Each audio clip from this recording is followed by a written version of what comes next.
प्रिय छात्रों, सुप्रभात। आज मैं नविता सखेजा हिंदी पुस्तक स्पर्श अध्याय करवाने जा रही हूँ, जिसका नाम है ततारा व मीरो कथा। उसके लेखक हैं लीलाधर मंडलोई। अंडमान द्वीप समूह का अंतिम दक्षिणी द्वीप है लिटिल अंडमान। यह पोर्ट ब्लेयर से लगभग 100 किलोमीटर दूर स्थित है। इसके बाद निकोबार द्वीपों की श्रृंखला आरंभ होती है। सदियों पूर्व जब लिटिल अंडमान और कार निकोबार आपस में जुड़े हुए थे, तब वहाँ एक सुंदर सा गांव था। पास में एक सुंदर और शक्तिशाली युवक रहा करता था। उसका नाम था ततारा। निकोबारी उसे बहुत प्रेम करते थे।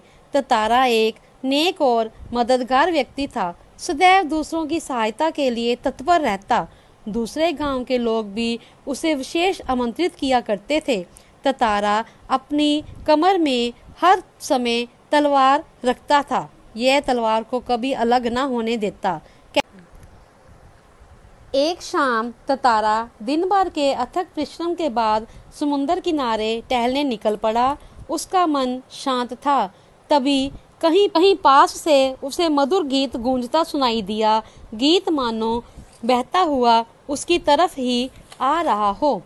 वह विफल सा उस तरफ बढ़ता गया। अतः उसकी नजर एक युवती पर पड़ी, जो ढलती हुई शाम के सौंदर्य में बेसुध समुद्र की देह पर डूबते आकर्षक रंगों को निहारते हुए गा रही थी।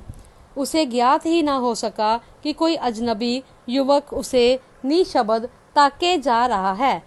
ततारा ने कहा, तुमने एकाएक इतना मधुर गाना अधूरा क्यों छोड़ दिया? उसने कहा, पहले बताओ तुम कौन हो? इस तरह मुझे घूरने और इस असंगत प्रश्न का कारण? सच बताओ तुम कौन हो? लपाती गांव में मैंने तुम्हें कभी देखा नहीं। उसने कहा, मैं तुम्हारा रास्ता छोड़ दूंगा, बस मुझे अपना नाम बता दो। वाह मीरो। वाह मीरो, वाह कितना सुंदर नाम है। कल भी आओगी ना यहाँ? ततारा ने कहा। वह मीरो कहती, नहीं, शायद कभी नहीं। वह मीरो घर पहुंचकर भीतर ही भीतर कुछ बेचैनी महसूस करने लगी। उसका व्यक्तित्व कदाचित वैसा ही था जैसा वह अपने जीवन साथी के बारे में सोचती रही, किंतु एक दूसरे गांव के युवक के साथ यह संबंध परंपरा के विरुद्ध था। किसी तरह रात बीती। दोनों के हृदय व्यथित थे। शाम की प्रतीक्षा थी। दिन ढलने के काफी पहले ततारा लपाती की उसी समुद्री चट्टान पर पहुंच गया जहां वह वमीरो की प्रतीक्षा करता था। थोड़ी देर बाद वमीरो को देखकर वह बहुत खुश हुआ। वह दोनों उसी जगह पहुंचते और मूर्तिवत एक दूसरे को ताकते रहते। लपाती के कुछ युवकों ने इस मूक प्रेम को भांप लिया और खबर हवा की तरह बह उठी। वमीरो लपाती ग्राम की थी और ततारा पासा का। दोनों का संबंध नहीं हो सकता था।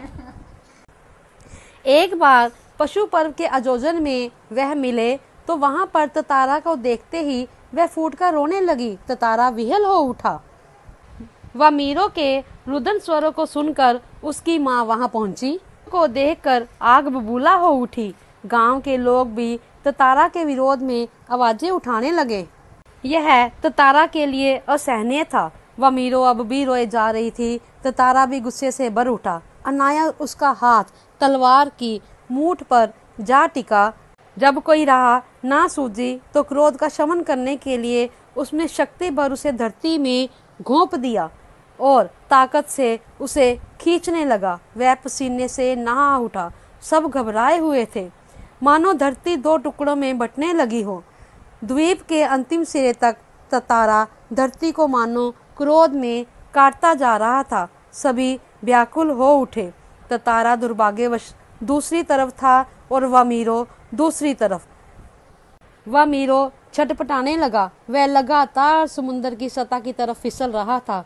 वहाँ वह घंटों बैठी रहती थी। आज ना ततारा है ना वमीरो है। उनकी ये प्रेम कथा घर घर में सुनाई जाती है। निकोबारी इस घटना के बाद दूसरे गांवों में भी आपसी वैवाहिक संबंध करने लगे। ततारा वमीरो की इस त्याग में मृत्यु शायद इसी सुख परिवर्तन के लिए थी। छात्रों, यहीं पर हमारा ये अध्याय समाप्त होता है।